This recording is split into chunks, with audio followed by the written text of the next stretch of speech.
Zimbabwe's inflation is so high. Do you know what the most prized possession there is?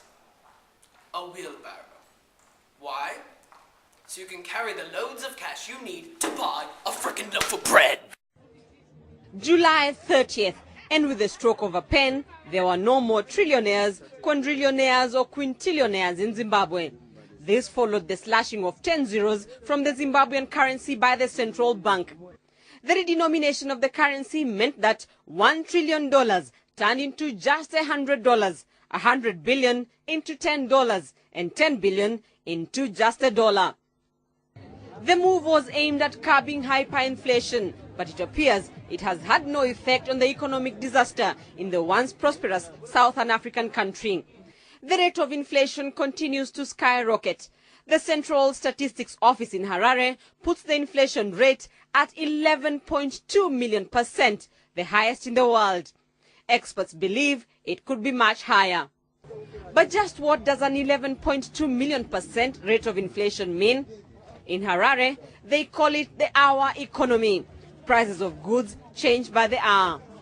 It has been a gradual increase in prices of goods. In November last year, when the governor of the central bank slashed off 3 zeros from the currency, a loaf of bread and other basic commodities cost a few hundred Zim dollars. By December, you needed hundreds of thousands of dollars to buy a bread. By January, a loaf of bread and things like tomatoes were costing millions. By April, it was billions. The old currency will still be in use until the 31st of December. Supermarkets have to quote each item in both currencies until the end of this month as Zimbabweans try to adjust to the new figures. A cash shortage has gripped Zimbabwe after the central bank set a withdrawal limit. Individuals and companies are allowed to withdraw 300 Zimbabwean dollars a day. That's just $1.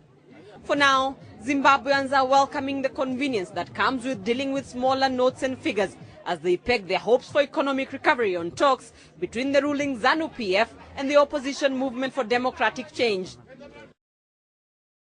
According to newly released figures for the month of July, the country's annual inflation rate hit 231 million%, a rise from 11.2 million% reported last month. And even though the figures are from July, which was before the power sharing deal, reports from Zimbabwe suggest that prices of many goods have continued to shoot up, while the value of the Zimbabwe dollar continues to plummet. In fact, there are reports that the government has allowed some shops to sell in foreign currency. Unemployment is reported to be about 80% of the adult population. An international economic package to help bail out the embattled nation was expected after the main political parties signed the power-sharing deal. But so far, the two sides are yet to agree on the makeup of the new cabinet.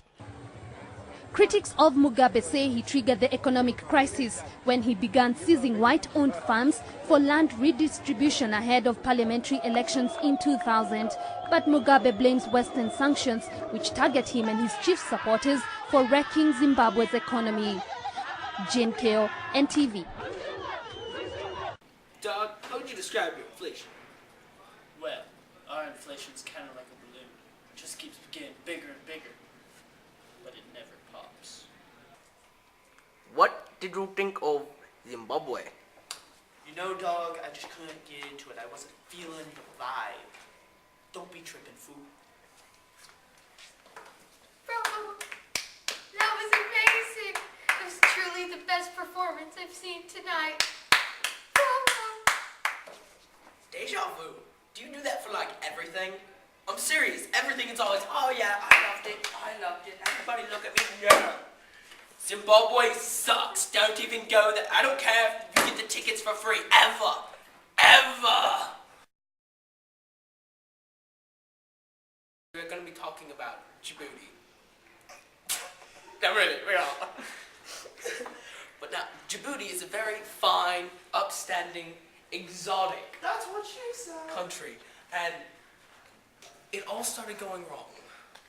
Life is based on a handful of fundamental conditions: the presence of water, the ability to bear children and feed them, and some means of transportation. In this case, the camel.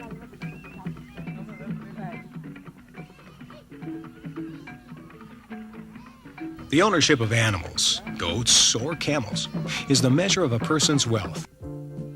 The only real industry here stems from the country's strategic location. Djibouti is an important transportation and communications hub. Besides its location, guarding the passageway between the Red Sea and the Gulf of Aden, Djibouti has a natural harbor in the Gulf of Tajura. It's a strategic port and an international transshipment and refueling center for cargoes going to Ethiopia, Somalia, and the two Yemens. The rail line connecting Djibouti to Ethiopia's capital of Addis Ababa is the real pivot on which the economy turns. The railroad, the docks, and the services connected to them provide virtually the only employment in the country. Have you been working on the railroad? All the livelong day. What did you think of Djibouti?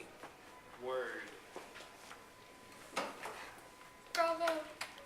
This is the nicest performance I've ever seen. I just love Djibouti. I don't like Djibouti.